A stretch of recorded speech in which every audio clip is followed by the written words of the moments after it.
She was a talented singer that became an actress, her career spanning from the 1950s to the 2000s, spending her time in musicals and even working with Gene Kelly in her first hit film. Being known as the mother of another famous celebrity who played one of the best princesses on the silver screen. This is Debbie Reynolds, and this is her basic biography. Early life. Debbie Reynolds was born on the 1st of April 1932 in El Paso, Texas, USA. She was raised by a carpenter father and a mother who was a homemaker.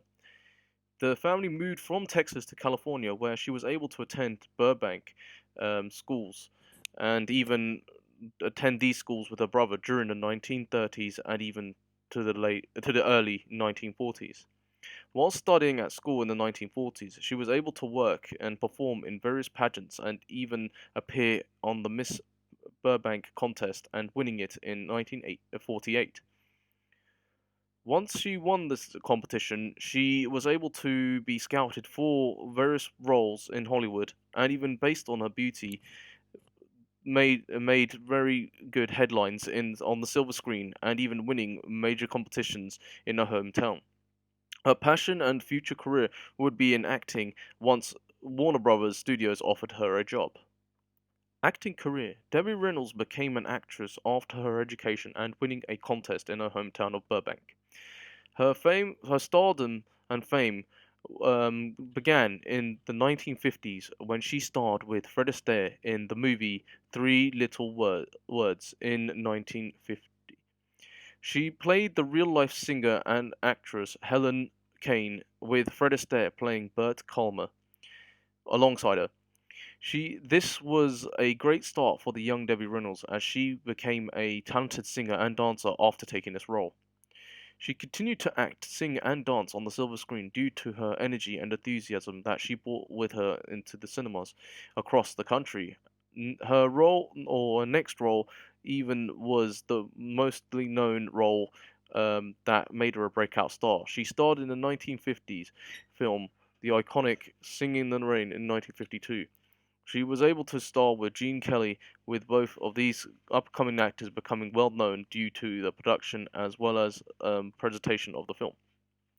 For the rest of the decades, Reynolds would become a star in comedies, musicals, drama, and even work with well known stars.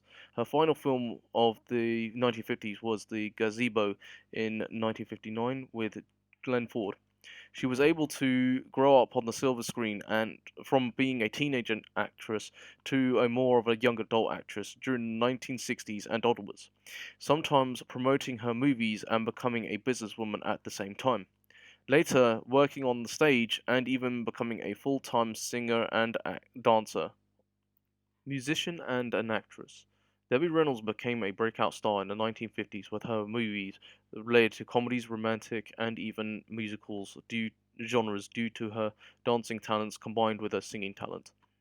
She continued with singing and dancing on stage and even on television, going on to performing around the United States and around the world, depending on her roles that she was given.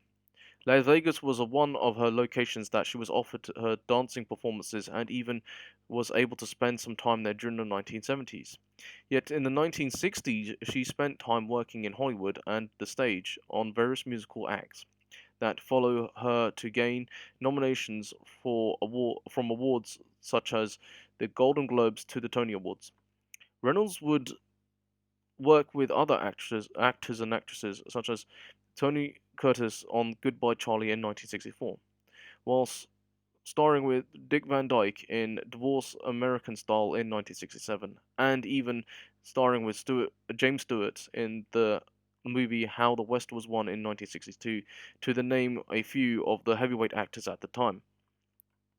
Yet in the 1980s and onwards, she was able to spend time playing older characters and even sometimes grandmother roles on television and even on the silver screen, making cameos on The Golden Girls in 1991, Roseanne in 1997, and even Will and Grace in 1999.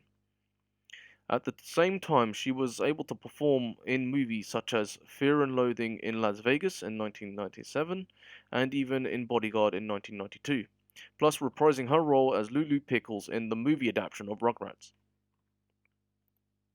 Personal life and final years. Debbie Reynolds was married at least three times. Her first husband was Eddie Fisher, and their relationship lasted from 1955 to 1959. The couple had two children. Her first child was Carrie Fisher, who would be playing Princess Leia in the Star Wars franchise, and a son called Todd Fisher. Second husband was Harry Carl, who was married to her from 1960 to 1973. Her third husband was Richard Hamlet from 1984 to 1996. She won a few awards and nominated for only for the major awards, such as the Academy Awards and the Golden Globes from the 1950s, to the tail end of her career in 2016. Yet she starred in various cameos in the 1990s to 2016, as she was getting older and even playing more mother figure roles to her age, due to her age.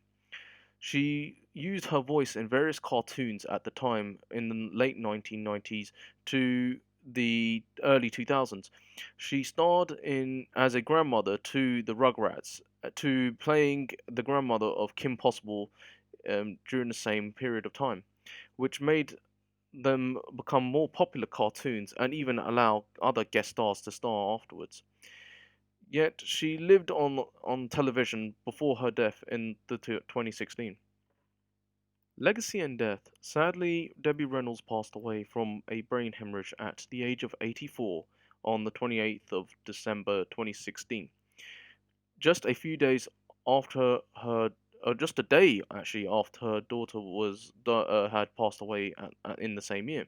She was able to be a great actress and would be able to work with her way up from a competition winner to a award-winning actress.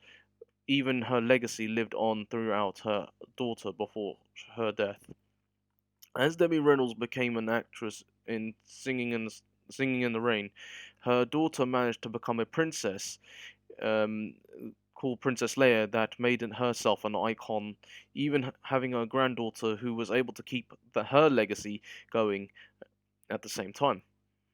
She left behind a legacy that all her family was able to live on and even benefit from. Probably she could provide a dynasty based on her ventures and her being an actress, a businesswoman, and even a singer that was popularized in the music genre for being one of the leading females at the time of the 1950s, whilst a wide expansion of the genre from the stage to the silver screen. Now, thank you for watching. I'm Suki Cookie, and hope you enjoy my content and would like to see more. Thank you.